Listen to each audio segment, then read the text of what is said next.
Hello, and a lot of you I know have been struggling with your backs during this period of lockdown, and you've been finding that sitting at your desk or just sitting in general is giving you some low back pain. So I thought I'd share some of my favourite exercises that I give to clients for their low backs. Things you can do just to keep it mobile, and a few things you can do to try and help strengthen it up. You might not find all of them useful. You might find that one or two are your favourites and just focus on those.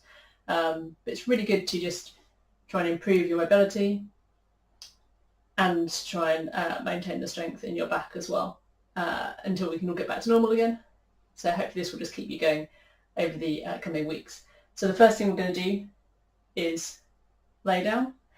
And these are really good exercises, these first few, to do before you get out of bed in the morning. They just give your body a bit of a wake up. Just let it know we're going to get moving and get out of bed. And you generally find that, cats and dogs instantly, they stretch as soon as they wake up. When they've been laying down for a little while, they get up and they stretch. It's not something that we do generally as humans, but it's a good habit to get into. So even if your back isn't bad, you might find that these exercises actually just help you a little bit better in the morning and have a bit of a spring in your step. So if your back is bad at the moment, try and lay on the bed or somewhere a little bit raised up. If your back's really badly down the floor, there's a very slight risk that you might not be able to get back up again. So start off on a bed. If you're feeling okay, then you can go onto the floor. Right, let's get going. So the first thing which most people's backs really like is just to lay and just bring your knees up to your chest. Now you might find that initially, if your back's sore, you can only do one knee up at a time, and that's fine. Just take it up as far as you can so you can feel a bit of a stretch in your low back. You might feel a bit of a stretch into your hamstrings or into your glutes. Then hopefully as your back gets a little bit freer, you'll be able to progress on to bringing both knees up. And you can just kind of rock the knees backwards and forwards. Just keep the feet nice and relaxed. And also just try and keep your shoulders and your neck nice and relaxed as well. I know in yoga quite often you kind of go into a full curl up with your head up, but it's absolutely fine just to keep the top part of the spine nice and relaxed. So whilst you're in this position, you can just rock the knees a little bit side to side, or you can just use your knees to draw little circles. And obviously just make sure you go in both directions. Now if you're on something firm enough, or if you're on the floor, you might find that the very bottom of your back, so the bony bits at the back, so you're around your sacroiliac joints, gets a little bit of a massage, which can be quite nice, or you might find it's a little bit sore. So just take it easy and see how you get on. So the next thing we're going to do is again laying on our back, and you can again do this before you get out of bed. So feet flat on whatever you're laying on, hands wherever they're comfy, and you're just going to take your knees side to side. And again, take them as far as you can comfortably, so you might not be able to get them all the way down. Initially it might just be going side to side. Nice and gently, nice and slowly. And then as you're feeling a bit better, you can just progress on to a little bit further and go right to the side. I did a bit too much gardening at the weekend, so my low back is a little bit stiff, so this is good for me as well. And one way you can make this stretch a little bit stronger if you want to is just crossing one leg over and then taking the leg to the side. So if you're crossing your left leg over your right, then you're going to take your legs to the right. And then to go to the left, just change legs, cross the other way. If you're on the edge of something like I am, you might find that you want to move yourself over a little bit. And this can get a nice stretch into the hips as well. So it's stretching out the glute muscles. So these muscles attach all the way up around our hip bone. Really important for keeping us upright, but they do get a little bit underused, almost spending a lot of time sitting. You can cross one leg over again and then pull the legs up towards you.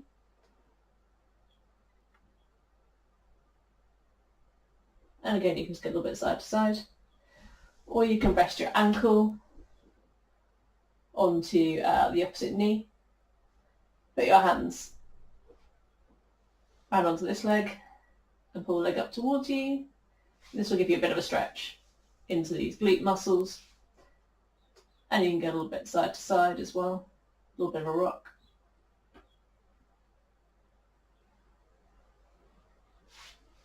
And there's an alternative way you can do it, where you can sit up.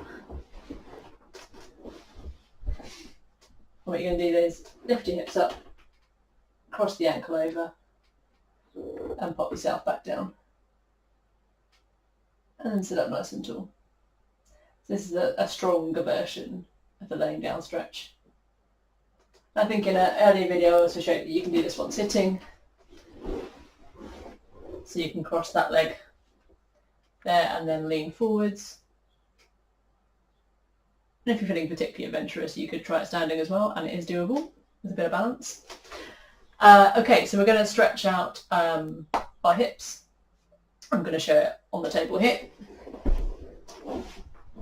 So we're just going to kneel on something nice and soft. So if you've got slightly dodgy knees, you can put a cushion or something underneath your knees. So we're just going to go into a lunging type position. You can rest on the front knee and then just lunge forwards. So you're feeling a stretch around the front of the hip and your hip flexors. And some of your biggest hip flexors actually attach into your low back.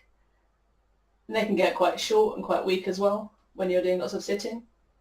So we need to just try and give those a good stretch out as well, otherwise they're going to be getting us into that flexed position the whole time. So you do it on both sides. You'll probably find one side is more flexible than the other.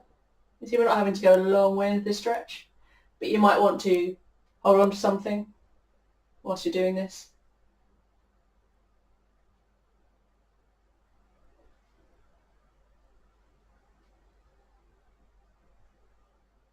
And you like a nice hip flexor stretch. It's a really good stretch to do. So lots of these stretches, this one I tend to quite like holding for a longish amount of time. Everyone's different, so do whatever's right for you. And obviously you can do that standing as well, and keeping the back knee off of the ground, so just tucking that foot under and just health and safe to do it. If you're going to stand up on a treatment table or onto the wall. Okay, this is also one of my favourite stretches. So you're going to sit again. You're going to tuck one foot up. It doesn't matter if the foot is down here, whether it's right the way up. It doesn't matter if that knee's up here or down on the floor. We're going to sit up nice and tall. Initially we're just going to reach forwards. So grab onto whatever you can. It could be your knee, it could be your calf muscle, your ankle, or your foot. So we're just getting a nice stretch and just try and keep that foot pointing up at the same time. Then we're going to hold that for a couple of deep breaths. I can feel a nice stretch in my low back at the moment. Now depending on where you're tightest, you might find you feel stretching in your hamstrings, in your calf muscles, behind the knee, in your glutes, or into the low back. And then what we're going to do is we're going to turn to face the bent leg. So we're going to twist ourselves sideways, and then we're going to reach over the top towards that foot. And this gives a really nice stretch into all these muscles around the outside of the low back.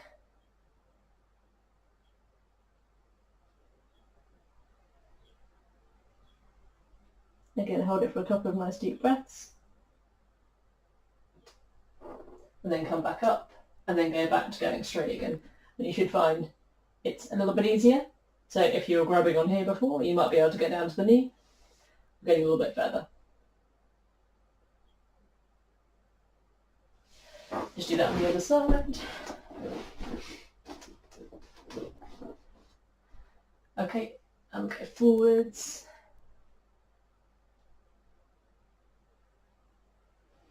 So we're not trying to sort of collapse forward onto our leg. Try and think about getting your chin towards your foot. This is my slightly less flexible side.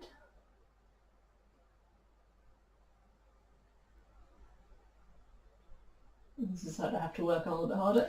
And then we're going to turn to face the bent leg, reach over the top.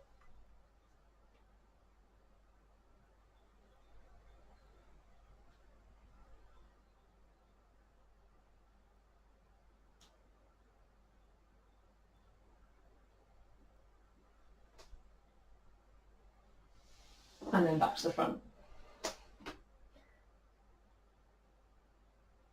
Just try and relax into the stretches. Don't try and force it. And try and make sure you're not hunching your shoulders at the same time. You're keeping your shoulders and your neck nice and relaxed and not gritting your teeth whilst you're doing it.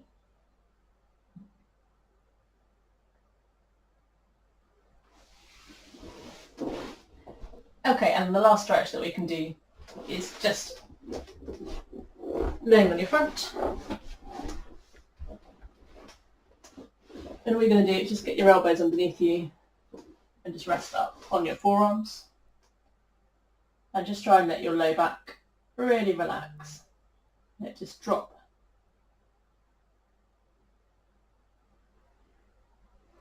Again, keep your shoulders relaxed and don't let them hunch up. Try and almost actively pull yourself upwards. Another thing you can do whilst you're doing this stretch is just try and imagine you're pulling yourself along the ground using your arms whilst you're pushing up at the same time. That just gives a bit of a tractioning or lengthening effect to the low back as well. And you can do the same if you go up into a full cobra. Again, keeping the shoulders relaxed. Just try and pull yourself along.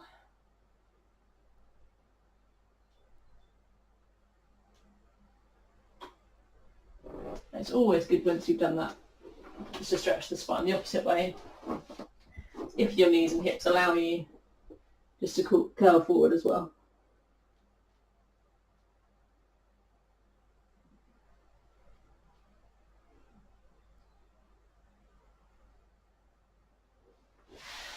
So they are our stretches, and we're going to move on to doing a few strengthening exercises.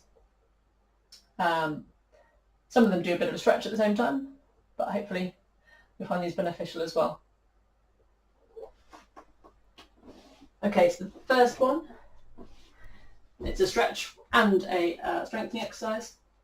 So it's the cat-cow or angry cat, as lots of people call it. So arching your back up, really trying to pull your tummy muscles up at the same time. Try and push your chest up at the same time as well and spread your shoulder blades. Keep your fingers active, so don't let them your hands just relax. Just try and pull your fingers in, so almost like imagine that you're clawing your fingers. Try to really tuck the head, push the middle of the back up, and then tuck the pelvis as well. And then the opposite way. Try to push the stomach down, tilt the pelvis, and take the head back. So you can do that a few times, kind of going back between the two.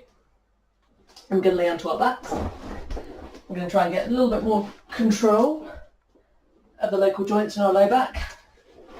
So you're going to lay down, knees bent. And then what we're going to try and do, so I'll just show you first of all, is we're going to try and tilt our pelvis, so our back flattens against the table. And then we go the opposite way, tilt our pelvis forwards.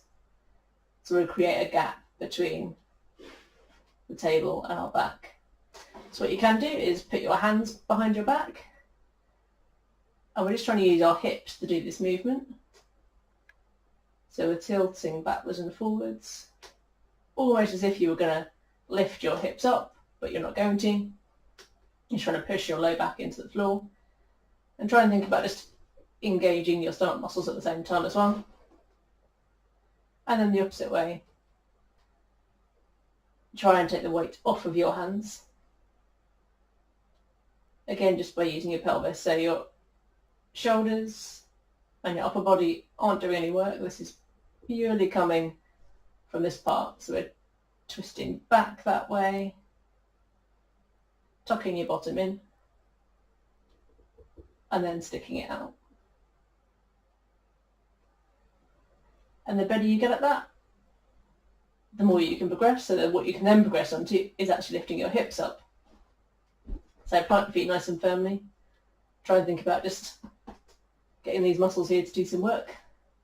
So you're going to tilt the pelvis backwards, so flatten the back against the table, and then gradually lift the hips up. So you're trying to squeeze your glute muscles,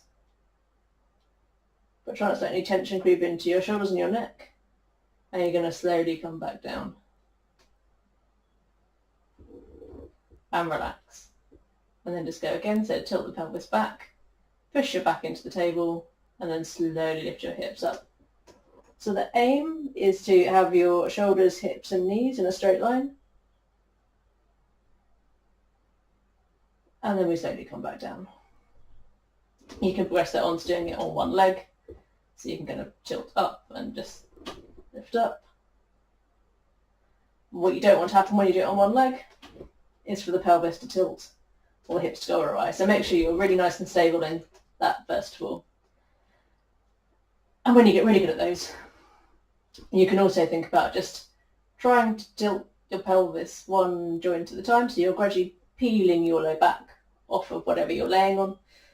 So we're just gradually trying to go one joint at a time. It's a real slow roll up. So we're rolling up from the bottom and then you roll your way back down.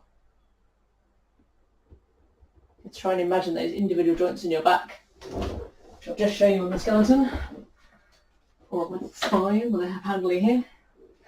So all these individual joints around the front and the back of the spine, you want to try and think about those moving individually. Okay, so next exercise. Let's move my spine out of the way. So you're going to lay on your front and have your head resting on something. So what you're going to do, head down, arms either side of your head, lift opposite arm and opposite leg. So you're doing that movement. You haven't got to lift really high. So it doesn't matter if it's just a couple of inches off the ground. But what you want to do is keep your head nice and relaxed. So head down, lift up, and then to repeat on the opposite side. And what you'd want to do is, as you're lifting up, try and reach out and stretch into the corners. So you can really feel these muscles that go from one shoulder across to the opposite hip working. So that's what we're trying to work on, those muscles that they form like a big cross on your back, and they are your back stabilizing muscles. And they're really important, so we're just trying to switch those back on. So we go opposite arm, opposite leg, hold for a count of 2, and then the other side. So remember, try and lengthen as well as lifting. You should really feel it working in your low back muscles. You might feel it into your shoulder as well. And then we can progress that on to coming up onto all fours. So this is where a little bit of that learning to tilt your pelvis really helps, because we can make sure we've got a nice flat back.